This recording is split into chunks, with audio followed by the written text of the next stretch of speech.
It can't be that bad, oh, it can't be that bad, oh, it can't be that bad, oh, it can't be that bad, oh, it can't be that bad. They say beer saved humanity a number of times. Because how's that? Because the water in the Middle Ages and stuff was so unhealthy. Scarce. Yes, and not just scarce, but so polluted and full of literal shit and garbage that the only way to drink it, or to make it palatable, was to boil it and ferment it and turn it into beer. Yeah. What was the world's first beer? Was that then? Yeah, I think. Yeah, did beer start off as like a substitute for healthy water since it wasn't attainable?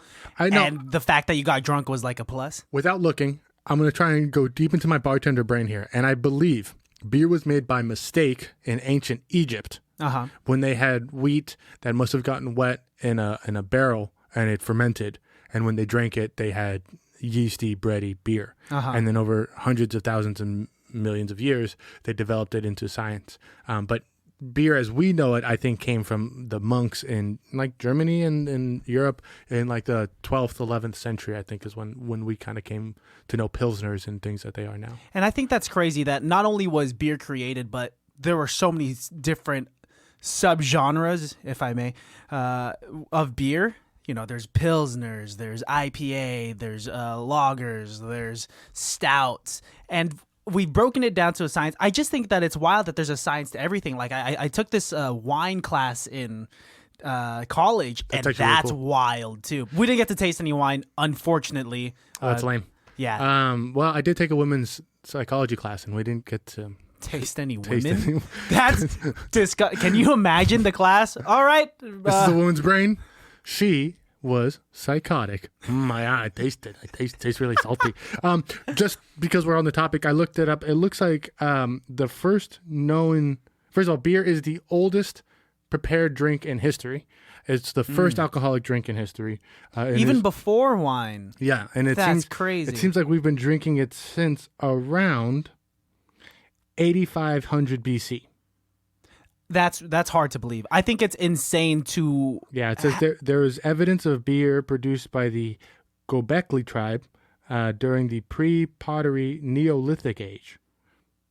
Wow, so pre-pottery? So before they were doing pottery? Before they could even make pottery. Before they found out that they could mold clay, it dry. They're cupping the shit in their hands and drinking This it. is wild. And I'm sure they stumbled upon it. It was just, it fermented without them knowing, and they just happened to drink it. They're like, this tastes bad, but it makes me feel lightheaded. This is good. Very good. I had heard the story that tequila was found when the Aztecs, when the agave plant was struck by lightning. What? And the lightning, vaporized the sugars and made it into this sweet liquid. And when they would drink it, it kind of made them feel good and strong. And then so were they just like waiting outside when there was like a thunderstorm? And they figured that they could cut the leaves off and boil it themselves and kind of speed up the process.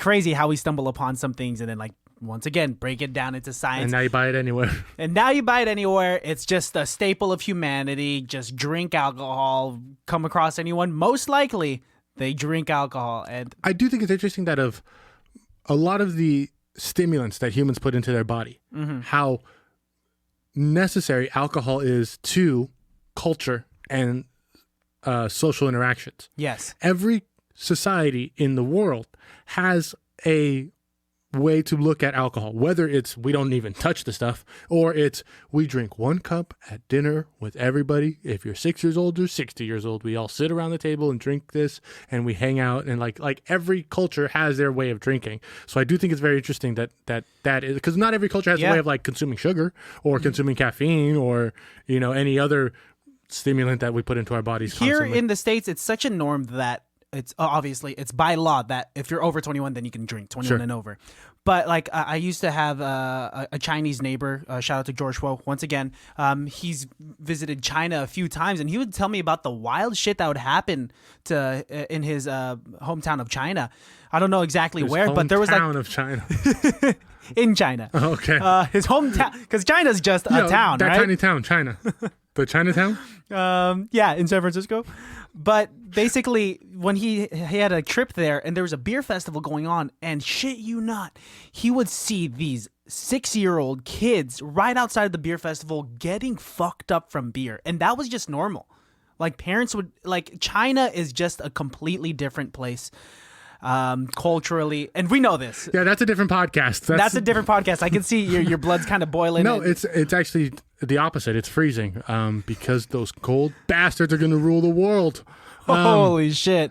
My name is Alejandro. And my name is Christian, and welcome to another episode of ICBTB. And no, we are not just alcoholics. We are more than that. We are people with feelings. And with good skill sets. And we're also talking about a movie that has to do with an alcohol magnet.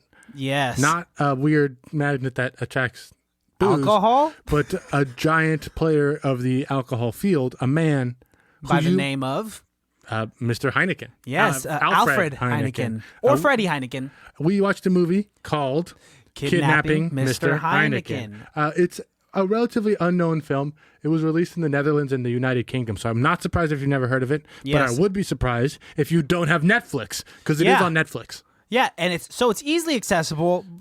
Go ahead, grab yourself a Heineken or a beer of any sort, for that matter. Mm-hmm. Watch it while watching, or drink it while watching this movie, and have a good fucking time. Yeah, it's a fun movie. I said to you when I saw you earlier today, that it seems to me like this is a college film. In ways. Yeah, it's interesting that it seems like Jim Sturgess and Sam Worthington were like seniors in their college film school. And they're like, what if we got Anthony Hopkins in our film? Yeah, can you imagine? But that's not true. Everybody is an established actor because this film came out in 2015, I believe. Yeah, 2015. And so, yeah, all these people were established actors already. Dude. So it is not a college film. Yeah, if you don't know who Sam Worthington is, or who's the other guy? Jim Sturgess. Yeah. Sam Worthington, you know him from Clash of the Titans. And that's about it on my end. Well, he's in quite a bit. And Jim Sturgess, you know him from things like 21 or Across the Universe. Yes. He had a fairly fast career. Something that came up and went away in just a couple of years. Sam Worthington was the main guy in Avatar. That's the main thing that I always think of him as. That's right. I completely forgot about that. Anthony Hopkins. And Terminator Salvation. He was also in that. That's right. Anthony Hopkins, you may know him from a small little film known as Silence of the Lambs. Or a little show called Westworld. Or another new thing called Two Popes. Is it called Two Popes or The New Hope? No, Two. Oh, sorry, The New Pope. Hope is a Star Wars movie. Although I would love to see Star Wars, like Obi-Wan and Luke are just popes.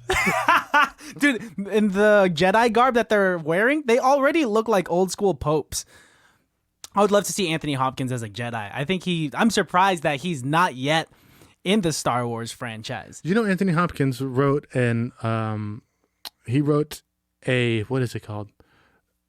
He wrote a concert piece for an orchestra. He wrote. I'm not surprised. Yeah, he looks like that. When he was like 17, he wrote it and never showed it to anybody.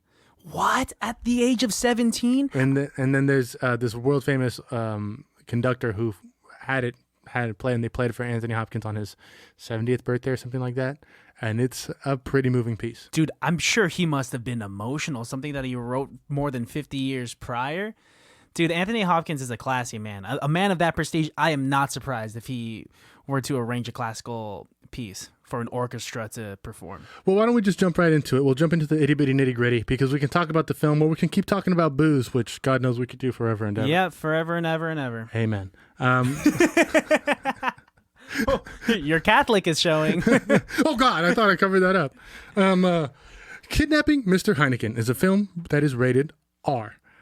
It was released in 2015 and has a runtime of 1 hour, 35 minutes, or 95 minutes for Melissa. 61 is a number that has nothing to do with anything I'm about to say, but 6.1 is the rating that IMDb has. Good save. Thank you. 19% on Rotten Tomatoes and 33% on Metacritic. However, Christian. Hi.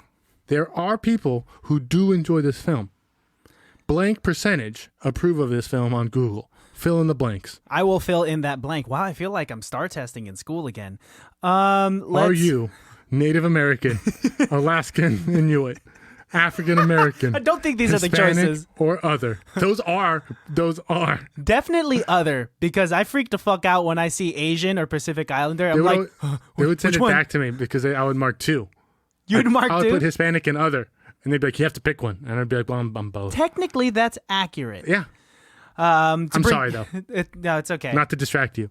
It's okay. I mean, I'm probably going to get it wrong anyway. So then guess now, go. 75. 84. Oh. You were wrong. Yes, I was. Synapses coming at you. Right at you. The inside story of the planning, execution, and the aftermath of the 1983 kidnapping of the heir to the Heineken beer empire. You make this sound like a part of the 300 franchise. You know what? It could have been. It could have been. I would have watched if Leonidas was in this. Leonidas kicked the door open and kidnapped Mr. Heineken. This is Heineken. Oh my gosh. We should send this to Gerard Butler and he should do an ad for Heineken. That'd be dope. Was released in 2015. Yes. Takes place in 1983. Mm-hmm. There was a movie with the same storyline of the same thing, same event, made in 2011. Okay. What was it called? Do you know? Oh, this one's called Kidnapping Mr. Heineken. The other one's called, I believe, The Kidnapping of Mr. Heineken, or the Mr. Heineken Kidnapping. It's very, very similar. Like a bad paraphrasing of the original title. But closer to real life events. I will say, Christian, this is a film that is based on a true story, and just like Bye Bye Man is, almost everything is incorrect. Then why slap that on? That's what I'm saying. At the beginning. And why put the epitaph at the end? Because here's the other thing. Way cooler stuff happened to some of these guys after this film happened than what happened in this film. Because apparently this film is like an origin story of the greatest gangsters to ever grace the Netherlands. I like how they sprinkled that on at the like end. At the very end, they're like, oh, also, those two guys became the worst gangsters ever. They got out of jail, returned to crime, and now they're known as, quote unquote, the godfathers of Netherlands. They served an 11-year stint for this crime in particular. And then both of them are free, return to a life of crime, in which they become, quote unquote, the godfathers of the Netherlands, in which they are, again, arrested for extortion, contract killing, murder, and every other gangster thing you can think of. I can't hold this fun fact in anymore. Okay, please tell me. Two main characters in this film. Do you remember what their names are, Christian? Sam Worthington and the characters' names? Yeah. You got Cor, and you William. have Wellem, something like that? Yeah, William, however you want to pronounce it. Something. William and Cor ended up becoming the two crime leaders in the Netherlands. In 2019, William was sentenced to life in prison for four counts of murder, 1 count of manslaughter, one of those counts including the hired assassination of Cor. How come they didn't put? Because this was in 2015 when this movie was made, so that wasn't. He was in the murdered epitaph. in 2005. He was in trial when this movie came out. Cor was murdered in 2005. Yes. When this movie came out, Cor was standing trial for that very murder. Dude, that's wild. Yeah, William was standing on trial. It is. So they had further conflict. So much cooler stuff happened after this movie. Like they should have just. Because this movie really only took place in like 2 months. They should have done the Goodfellas route, where Goodfellas is like in the beginning, they're like, this is about a heist, and then all of a sudden you're like, oh no, that's just like part 1 of this movie. That's how this movie should have been. They could have squished this down into like 30 minutes, really. And we could have gotten the same. They could have kept it an hour and a half, but then give me another 30 minutes of them like getting away and being. Because there were some crazy jumps in here. They would be like, okay, you're going to get the money. You're going to go release Mr. Heineken, and we're going to rendezvous. And then next scene is literally them rendezvousing. They'd be like, did you release them? They're like, nah. No. Did you get the money? Not all of it. Dude, I would be like that young guy who was too sensitive and too nice to be a kidnapper. You would be Jim Sturgess. And I would be Sam Worthington. Not even the younger dude, the guy with the family that was just like, I don't have a good feeling about it. That's Otis. Like, let's get this guy out of my shed. You think that's Otis? That's Otis, because Otis would be like kind of gung ho for it, like in the setup plans for it. But then once he like one hiccup, he'd freak out. you're Jim Sturgess, because in the beginning and at the end of the film, there's these big fights. And Sam Worthington is like, I'm ready to go. I'm ready to fight. And Jim Sturgess is like, no, I think it's smarter if we don't fight. Let's just let them have their day and we can live to fight another day. And I think that's very telling of like our relationship. Yours is like, no, let's just kind of sit back and let this happen. And I'm like, fuck it, bro. Let's go guns a-blazing. Dude, you're super gung-ho. That's right, Baddies. In the beginning of this film, these guys, they have like a bankrupt company. And they have a construction company. A construction company. And the only thing that they have to their name is this abandoned, not even abandoned building. No. This building that has been turned into a crack den infested by squatters. Yeah, England has a lot of weird rules, and they talk about it a little bit in this one with the squatters, but also in that movie The Gentleman, the Guy Ritchie film. Yeah, they talk about it also. There's like the right to passage that they have in England, where like every walking route has to be a public. It doesn't matter if it's right through your fucking living room. If that's a route, that's a public. You know, that's wow, for public use. That is wild. If you go into a building and you change the locks, you own that building now. Essentially, so like gypsies love England because they just like weird rules. They just like wait for people to like go on vacation for 2 weeks, and then they just stay there. And then you come back from vacation. It's like, no, this is our house now. This is our place. We can squat here. We've been here for 2 weeks. This is legally our house. What a crazy law. I would never leave my home in that case. I would have Grubhub 7 days a week. I would have Postmates deliver my groceries to me twice a month, so I never have to leave, so that gypsies don't go into, can I say that? So gypsies don't come into my place. I don't think you're actually supposed to call them gypsies, but you know what? I will. You know, I only call it gypsy. Sidebar real quick. I only call it gypsy because I heard someone say that about the main girl from Hunchback of Notre Dame when I was a kid. Well, I think, she is playing a gypsy. They say that in the movie. Yeah, and then like from Russia with Love, James Bond goes to like a gypsy hideout where they're literally just like, yeah, we're gypsies here. Crazy. Yeah, that's why I thought it was such a normal thing to say until it just no longer wasn't. Yeah, well, if they weren't ripping people off all the time, we wouldn't have the phrase gypped. So you kind of bring it on yourself. That's where that came from? Yeah. I thought that was spelled Jipped. No, the idea of getting gypped out of something is like because you had an interaction with a gypsy. Oh my God, I used to throw that word. I still throw that word around everywhere. Hey, all words hurt, Christian. Oh, you can't say the word the. You can't say the word. You know what "the" stands for? It's an acronym. Yeah. What? Total hate for everyone. Stop it. Continue with whatever you're gonna say. This movie is about, like we said, the kidnapping of Mr. Heineken, and it is a very interesting independent film. And maybe it's not even that independent, it's just European. But I loved the smallness of this film. For having Anthony Hopkins and these big actors, Jim Sturgess and all these people who, even in 2005, were doing quite a bit of stuff. Maybe not the most, but doing quite a bit.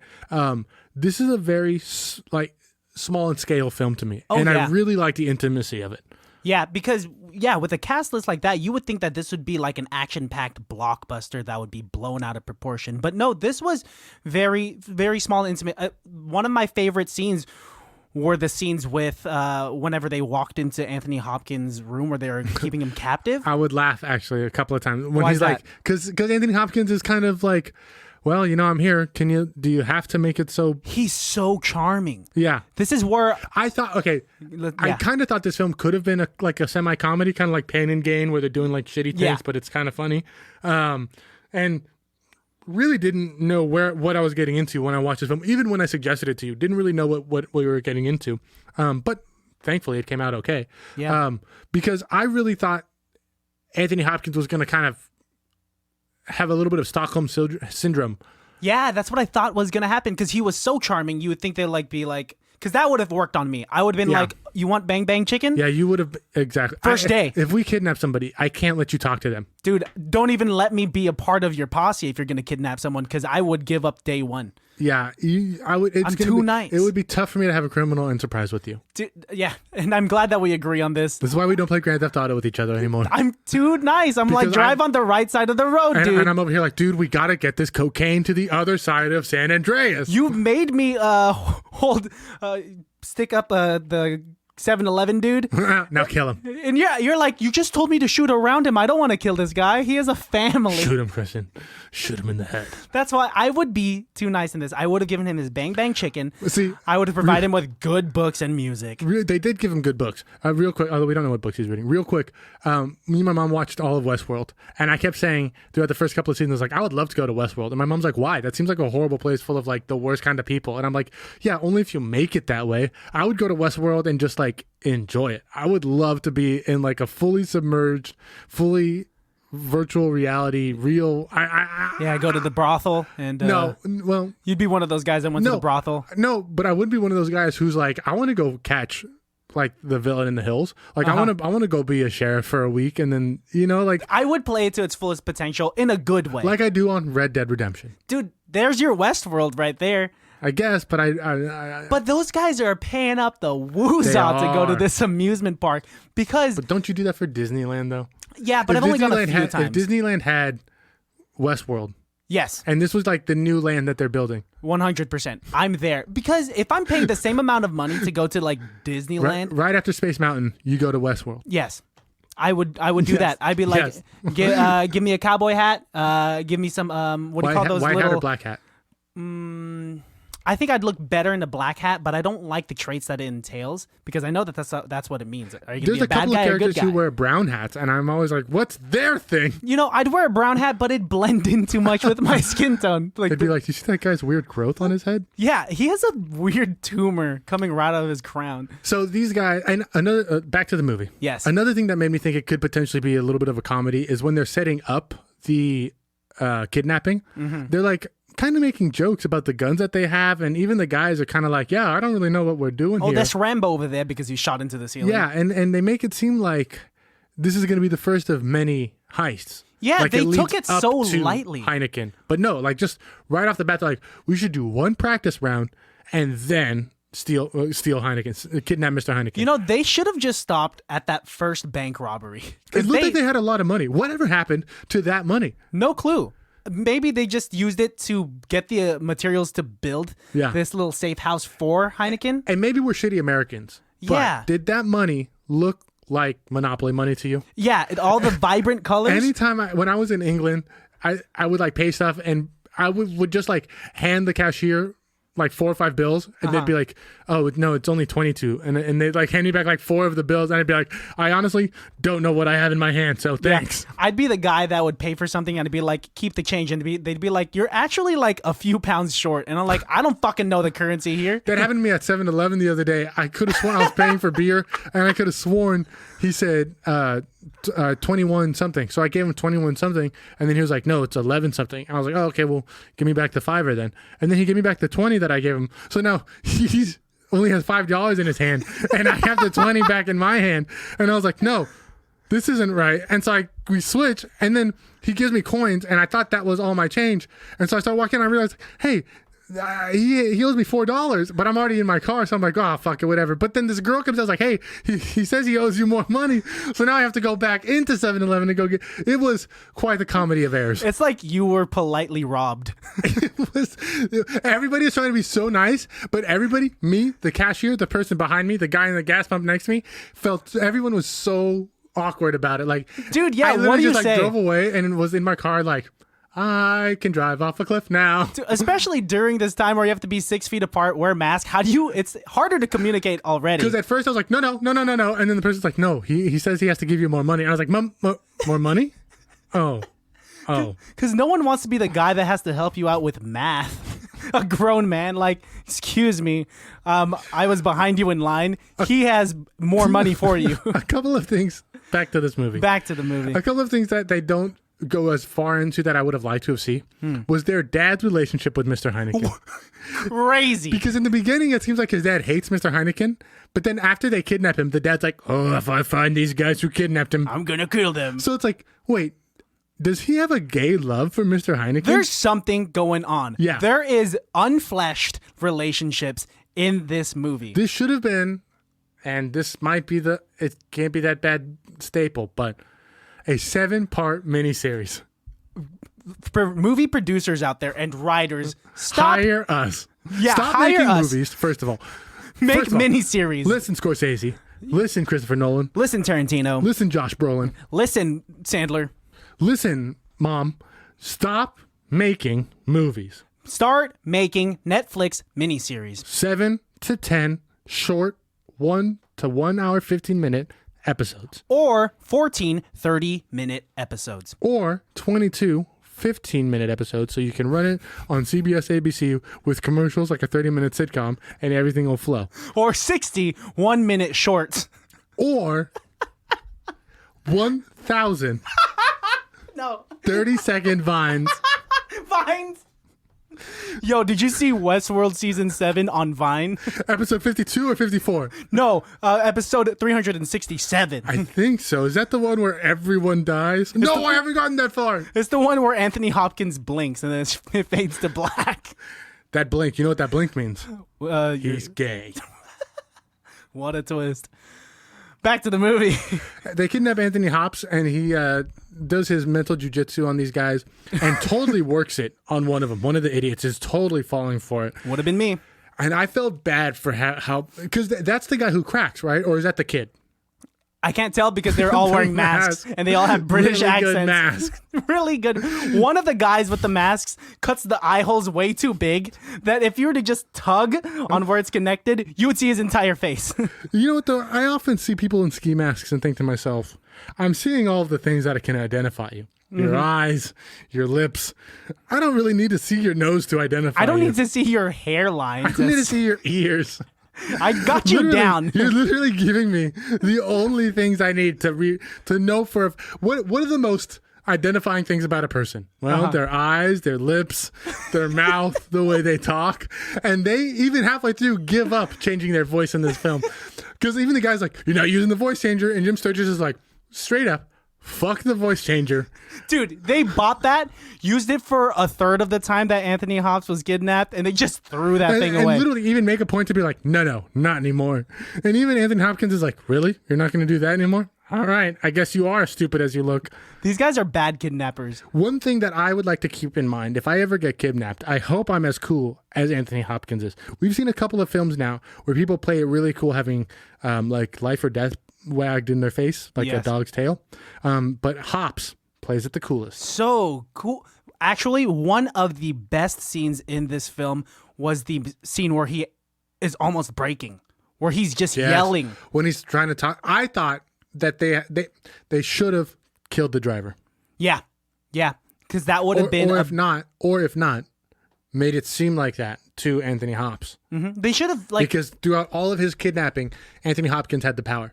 And they didn't do anything to break him of it. And if there's anything I know about reading about our CIA black sites in the Middle East, the first thing you do is break them in torture. Do you think if they were too soft to kill the driver that they had also kidnapped, do you think it would have been a wise decision to cut off a finger and then show it to Anthony Hopkins and then show it to the police? They probably didn't. Honestly, this is what I would have done.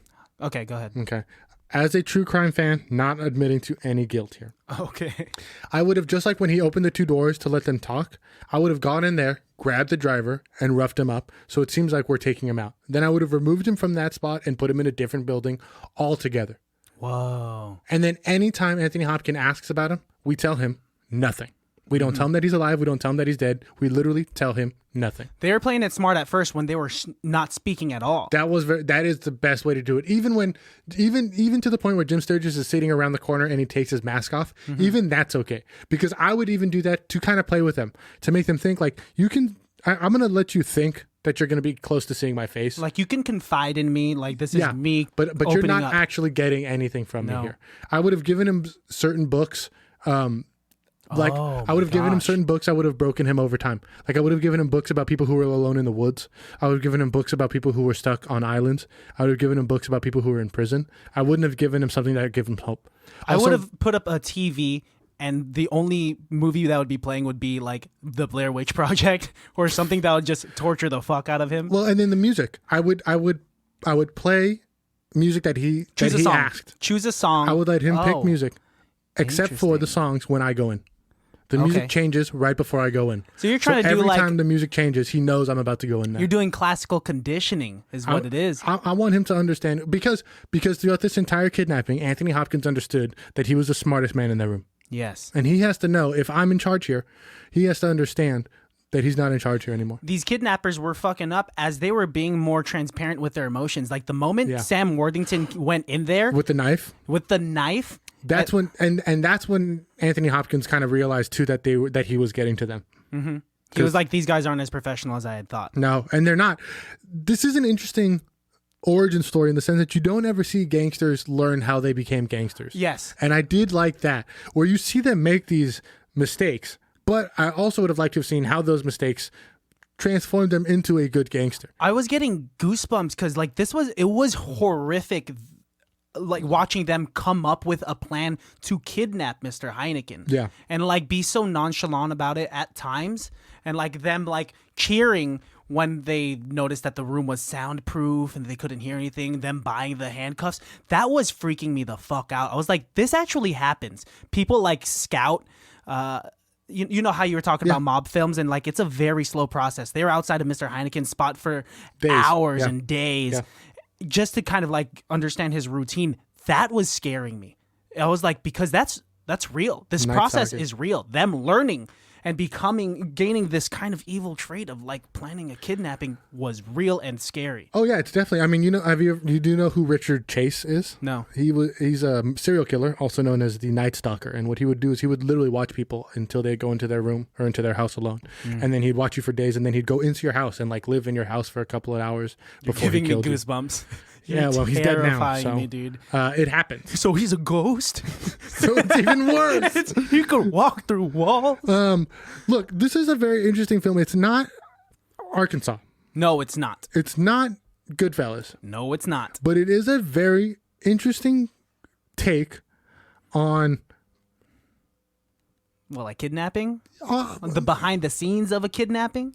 On the coming of age of a gangster. You know what I mean? Yeah, that's a good way to put it. Coming into your own... Because where in Goodfellas and The Godfather and Scarface, where you see how a rough upbringing leads to a hard life, this film kind of takes just the fork in the road moment. Mm-hmm. Just that pivotal giant thing that really made them all say, you know what, this is the life we've decided to have, this is the life we're going to live. It's crazy. There was like a flashback scene with Core, the main character, talking with his girlfriend when they're going to looking at houses, and she says to him like, you never want to get a regular job, huh?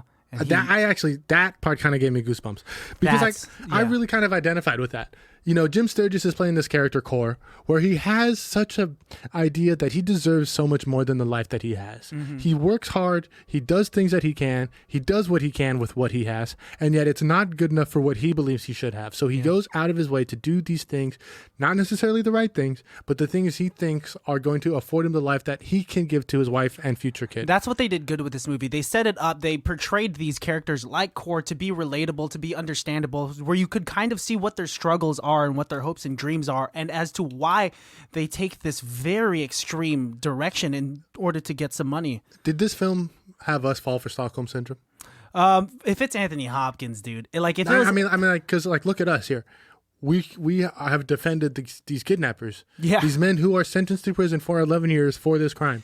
Because they made it relatable. Not that I would ever do it, but this movie was like a peek into their lives to understand why they would do it. It's not necessarily that I'm condoning their actions, but I could see where they're coming from.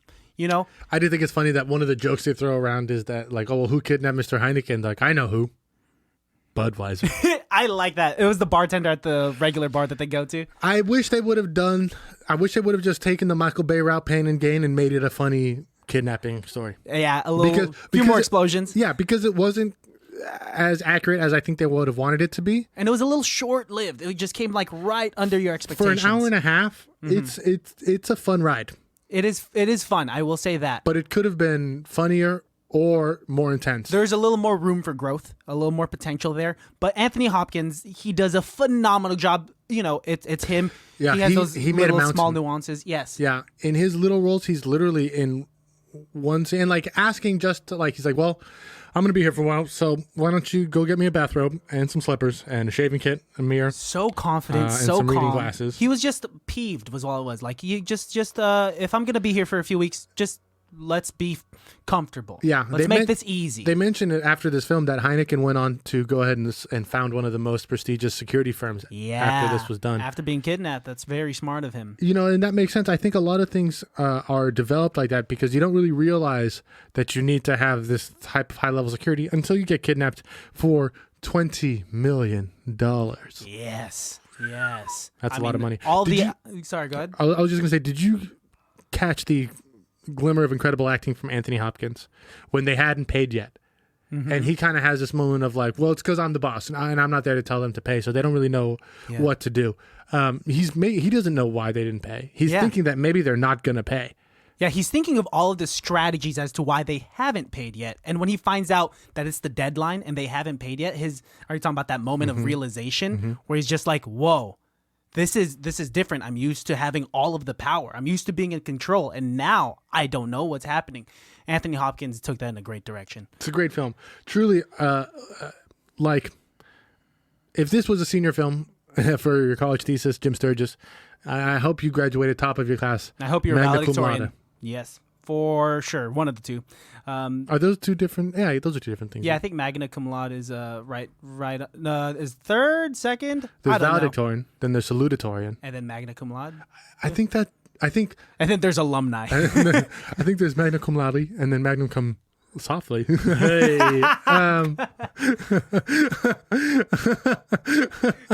Hey Never guys, open to there's school. a reason why you listen to this show, and I am making it worth it. Do you have a best person outside award, Christian? Anthony Hopkins, dude. I'm so sorry that's a cop-out, but how can it not be?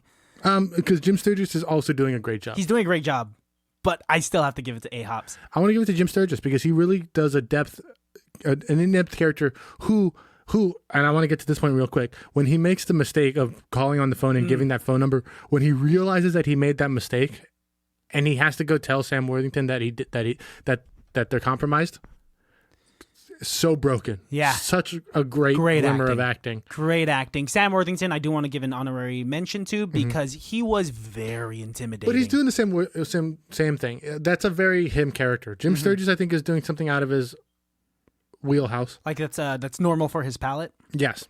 I guess I haven't seen enough of him to really understand like his typecast quite yet. I've only seen Clash of the Titans. I haven't seen anything else really that he's in. This is pretty much Clash of the Titans. What other? You said he's Terminator Salvation. Avatar. And Avatar, and I barely remember that film. Okay, you have a point. Avatar is such a crazy film to me, real quick, because I know we're ending up. But it is like one of the highest grossing films in history, right? But I don't know anybody who paid money to see that film, because I watched it illegally on the internet. I watched it legally in theaters. Oh. As everyone should have, because it was a big movie. But how many times? Once? Okay. The only movie. So how did it get so much money then? Who's seeing Because this a movie lot over of and over and people- over and over and over and over and over again? No clue. Was it like the first of its kind at the time? It was because they were able to blend in real people Ferngully. with. I guess. I mean, did you like the movie? No, it's Ferngully. Wow, you really didn't, because I thought it was a blast. The only movie that I've seen 3 times in theaters, and it was against my own will, was Inception, because I saw it the first time when it came out, and then didn't get it. No, I looked on the internet. Shut up! You got Inception off the first time you watched it? No, fuck that. No, hell no. Okay. I kept on looking at that spinning thing at the end, and I was like, what does it mean? But I had groups of friends that wanted to watch it again, and I happened to be hanging out with them. And then I had another group of friends that was like, we haven't seen it yet. You want to go see it? And I was like, no. And they're like, you got to go see it anyway. And so I did. And by the third time, I kind of got it. I watched Avengers Endgame twice in the same day and ended up watching it 4 times in theaters. That's half of what? That's so much. I watched... That's so many hours. It's like a 3-hour film. Yeah, it was a long time. And what was the other? Joker, I saw 3 times in theaters. And there was another one that I saw a bunch in theaters. It's a good one to watch. Maybe it was Infinity War I saw also 3 times in theaters.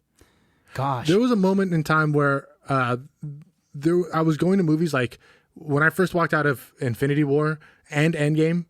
I remember walking out of those films thinking that they were pretty immaculate films. Very, very well done. Even if you're not a fan of like superhero films and you're like, oh, I think it's kind of corny. It's a guy in tights. Of course he wins. Yeah, bro. Hey, every movie's fucking fake, dude. Of course he wins. That's just how movies work. But they're very well done.